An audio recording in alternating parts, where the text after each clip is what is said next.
rapidly accelerating technology of the modern world has led to a failure to recognize the consequences of technological decisions.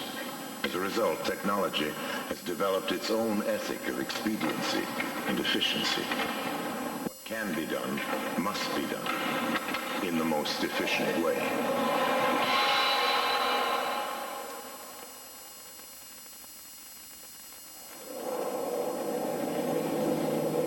The modern automobile is a symbol of this technological ethic. Meditation on the automobile, what it is used for and what it stands for, leads us to the heart of contemporary American problems. We are wasting our natural resources, as well as those of underdeveloped countries, to fill our roads and cities with a senseless congestion of machinery. If technology remained in service to what is higher than itself, reason, man, God, it might fulfill some of those functions that are now mythically attributed to it. But it seems to have become autonomous, existing only for itself. By imposing its own irrational demands upon man, it threatens to destroy him.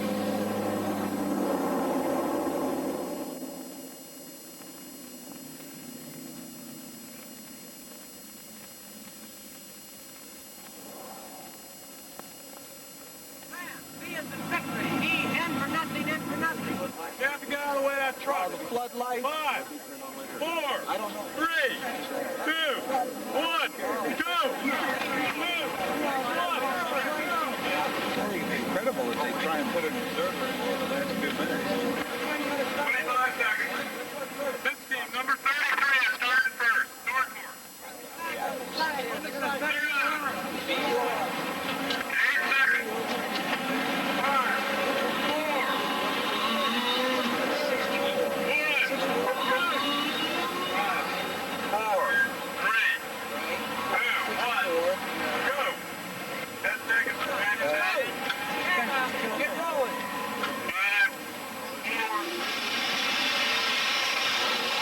Massachusetts. The great clean air car race has begun. 43 experimental low-pollution vehicles left here this morning on a race across country that will take them over 3,600 miles of public highways.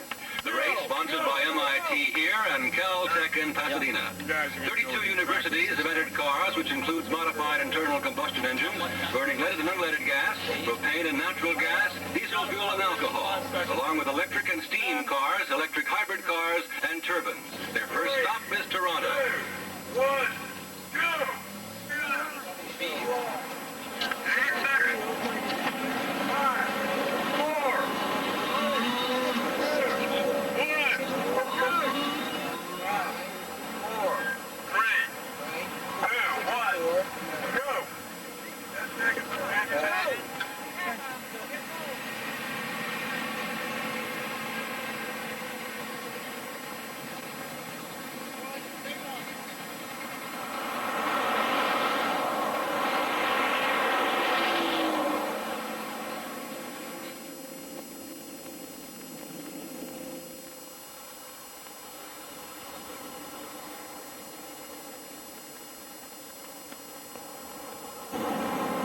The clean air car race had begun. Because it was a clean air race, the most important factor was the reduction of exhaust emissions. Prior to the race, each vehicle was tested in the Ford Mobile Emissions Lab for its tailpipe pollution.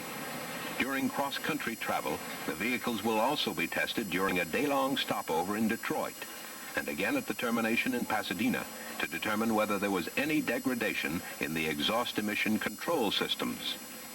The importance of maintaining successful exhaust emission control is reflected in the formula used to score the vehicles. Since the race was held on public highways, the cars had to meet certain performance standards, including braking, acceleration, noise, and maneuverability. The cars were driven through an urban driving cycle, a course designed to simulate typical city driving patterns. In addition, the cars had to meet minimum passenger requirements and have the capability of driving 60 miles in 90 minutes without refueling. Information here as to how accurate, measurements along the route or during a 100-mile trip, in the Boston area, the Pasadena area. At evening meetings during the week of pre-race testing, the race rules were thoroughly reviewed and discussed by all participants. The organizing committee assigned neutral observers to each team to score the individual legs of the race. Finally, after 8 days of pre-race activity at MIT, the race began.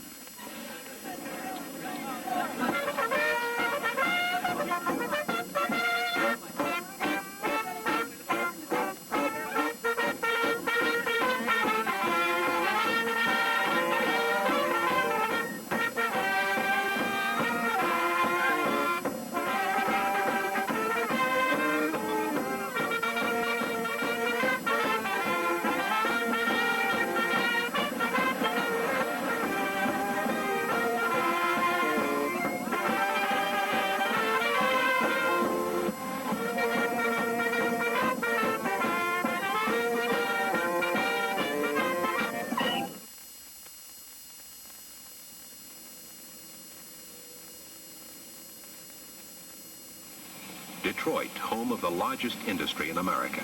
The manufacture of motor vehicles and parts is first in sales, first in employment, and first in payrolls. Automobile manufacturing and distribution and automotive transportation provide 15 million jobs, 28% of private non-farm employment. Detroit. 37 Clean Air cars left Toronto this morning en route to Motor City. Upon arrival, they will undergo emissions testing at Ford, GM, Chrysler, Ethel Corporation, and the National Air Pollution Control Administration Test Center. The test will determine how clean the Clean Air cars really are.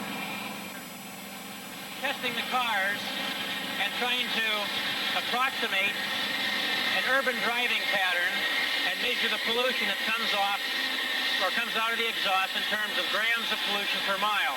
The major pollutants that are associated with the automobile are carbon monoxide, which we're all familiar with, the gaseous hydrocarbons, and the oxides of nitrogen.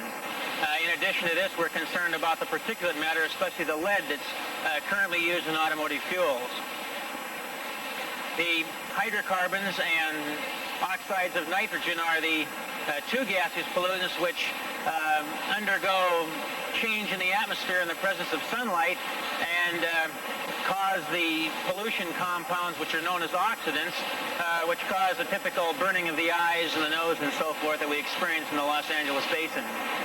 Air pollution has a very marked effect when it reaches severe levels, especially on people who have respiratory disease or have respiratory impairment, such as emphysema, as well as heart disease. Many of the pollutants that occur cause visible plant damage, especially the oxidants that are produced in the photochemical reactions. So there are both health effects and economic effects, if you will, to agriculture and materials, as well as the aesthetic effects of reduced visibility and just general well-being. The Clean Air car race skirted Chicago on its way to the University of Illinois. 41 cars are still in the race. Race officials report the electric cars are starting to lag behind. The batteries just can't store enough energy for long distances. The most exotic class of vehicles in the race, the hybrids. University of Toronto's team captain, Doug Venn. When I was visiting the SAE conference in Detroit last January, Dr. Thornton from MIT presented a technical paper in which he mentioned a clean air car race to be held this summer. So I entered the University of Toronto, came back, told them, and they were quite taken by the idea. But after discussing it at some length, we realized that the time element was very critical. So we immediately started to do some thinking about what could be done quickly and effectively. And we came up with this propane electric hybrid idea, which has turned out to be quite successful so far. For our propane source of power, we have a Z28 302 cubic inch Camaro engine, which we have converted to the use of propane fuel. And we're using this in conjunction with two 12 kilowatt electric motors. Now, we can operate in 4 different modes. Eventually, actually, this could have pretty good commercial application because, number one, it's so flexible. We can run the 4 different modes of operation. If we run out of propane fuel, for instance, then we still have the electric reserve. This makes it ideal for us for a research vehicle because it does give us such a variation of testing facilities. We're not in this race as such to beat anybody. We're in this race to make a point of being involved in pollution control and making the general public aware of the problems of pollution. And I think these are the two principally most important goals. And as far as I'm concerned, everybody that enters this race is a winner.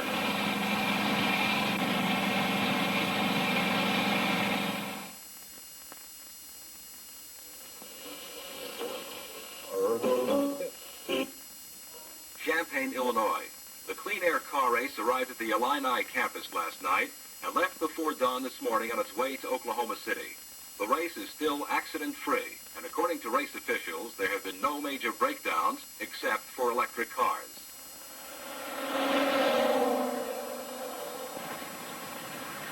The internal combustion engine was well represented by Wayne State University.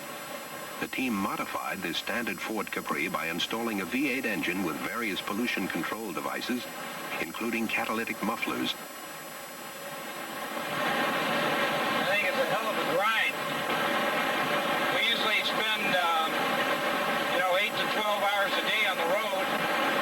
We come in, we have to put the car on display for 3 or 4 hours. We get done with that.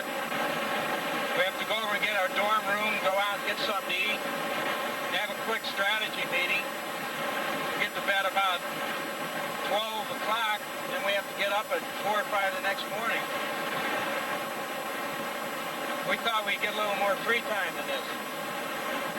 We thought we'd, get a lot more time off at night, much lower average speeds on the road. I think it's too bad because the way the race schedule was set up, I think it made it impossible for something like an electric vehicle or this turbine truck or something exotic to ever win it. We are very concerned about automobile pollution, and we have conceived a car that we think is a good answer to the problem, and we wanted to build the car and go out and win the race to prove that our concept was right. All the improvements were engineering applications of existing technology. In addition, the car had the best overall road performance during the testing.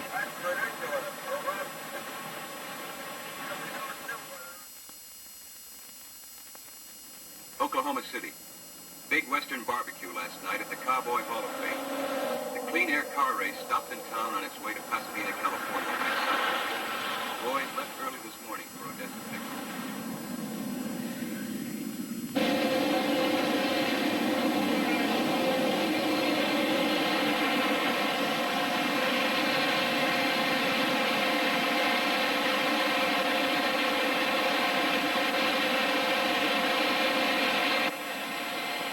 The only turbine in the race was the MIT entry. Utilizing components not designed for automobile use, the turbine demonstrated how potentially interesting the concept is. Turbines have substantially lower pollution emissions. They burn almost any kind of fuel. However, there are problems. One of them is noise.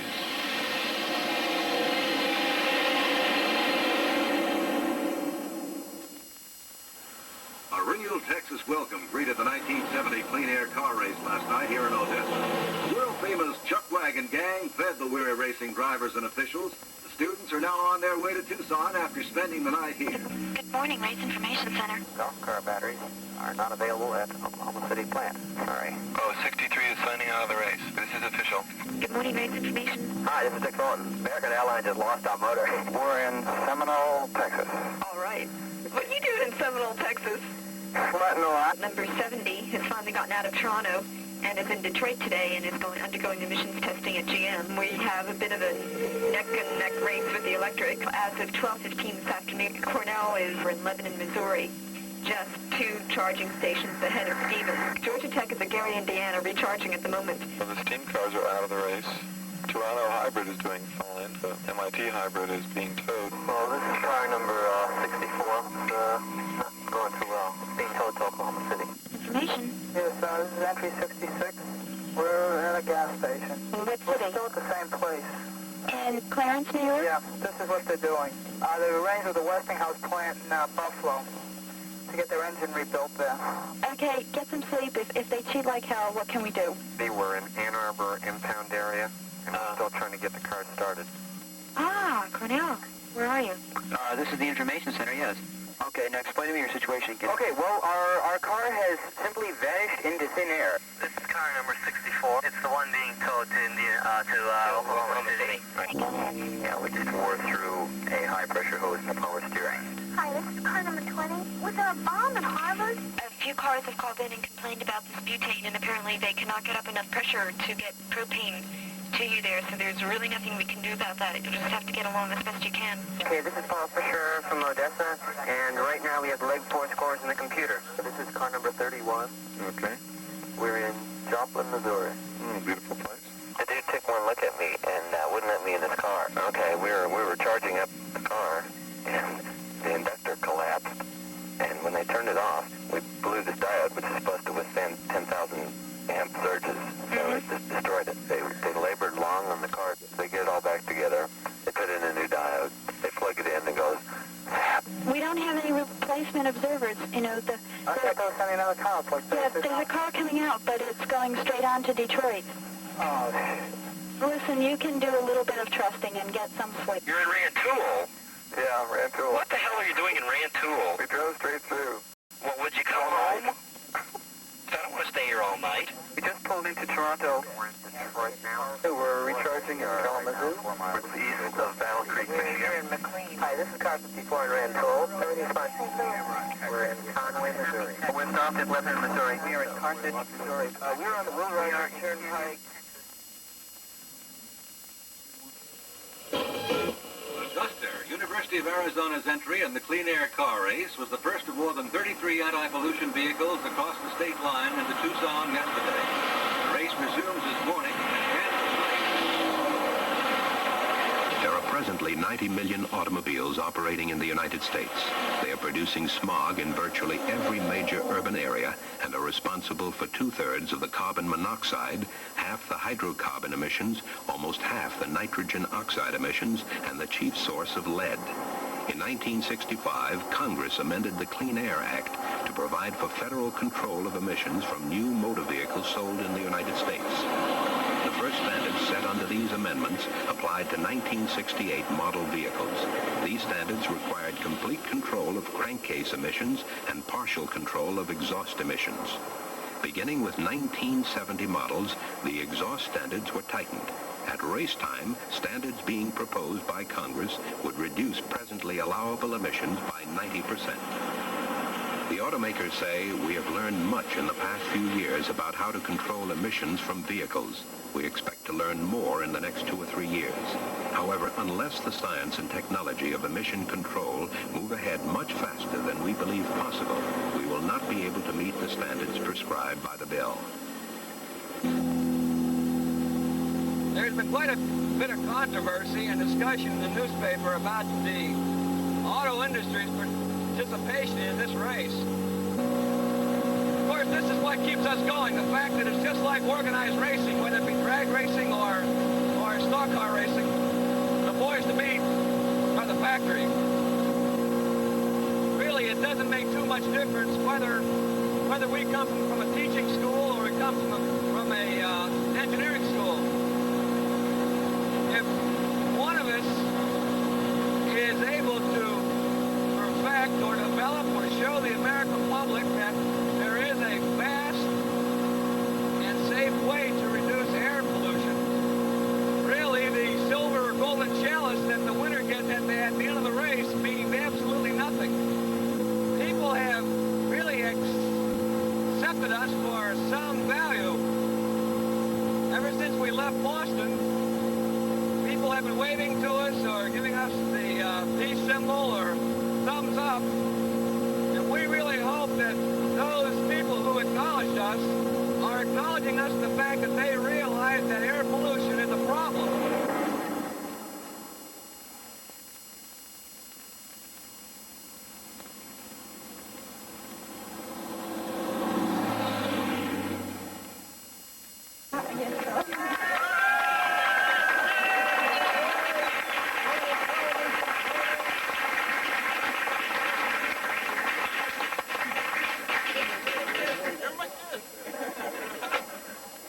Can I give all the drivers one? Sure. I'd really like to impress upon you the tremendous time that we had going cross country. 7 or 9 cars actually did make the standards.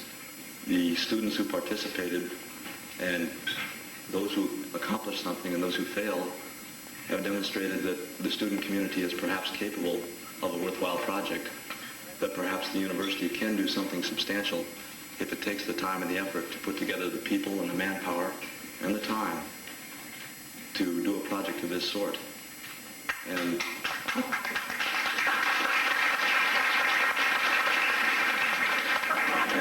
so without further ado, I'd like to introduce the winner of the turbine class, Michael Bennett from MIT. This is a special award, and I don't think that it's appropriate to give it to one person. And for that reason, I have to call upon Team Captain Steve Clark of Worcester Polytechnic Institute and Team Captain Douglas Fenn of the University of Toronto. The electric cars, as Craig informed you, had quite a bit of difficulty. And to say that although they were the last cars into Caltech, I don't think they deserve the least position of importance or respect. These guys have weathered quite a bit of harassment, fatigue, irregular conditions, you name it. They were not designed to travel across country at the pace that we set. Electric vehicle technology is not at that stage at this time. On the other hand, I think the 2 cars that did come into Caltech under their own power, that started out from MIT 10 days ago, have demonstrated that it is in fact possible. And to the one team that persisted in its efforts, perhaps more than any other team, I wish to call upon Team Captain Mark Hoffman from Cornell University to accept the first place prize for the electric vehicle.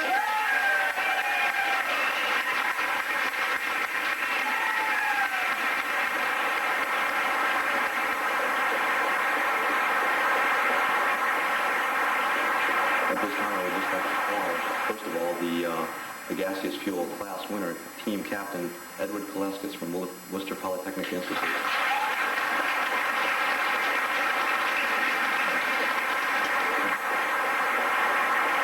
I'd like to call forth Team Cap Robert Byer of Stanford University.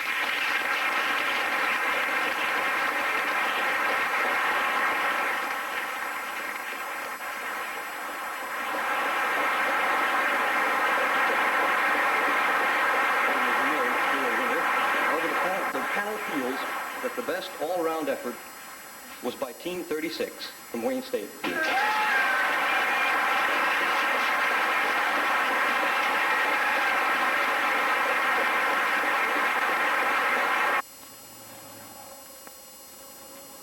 What did it all prove? In terms of clean air technology, it proved that the present emissions of today's automobiles can be greatly improved. It also proved that there are alternatives to present automobiles. Alternatives like hybrids, electrics, turbines, and maybe even steam cars that are worth imaginative research and development. But most importantly, the clean air race stimulated the universities to tackle a real world problem which their very silence may have helped to create. An understanding of the magnitude of the air pollution problem was impressed on a body of students who may become the backbone of a new thrust in industry. The exchange of ideas helped crystallize new concepts in the minds of students and faculty. But perhaps most importantly, the university may now become a competitor to industry in the development of a responsible technology.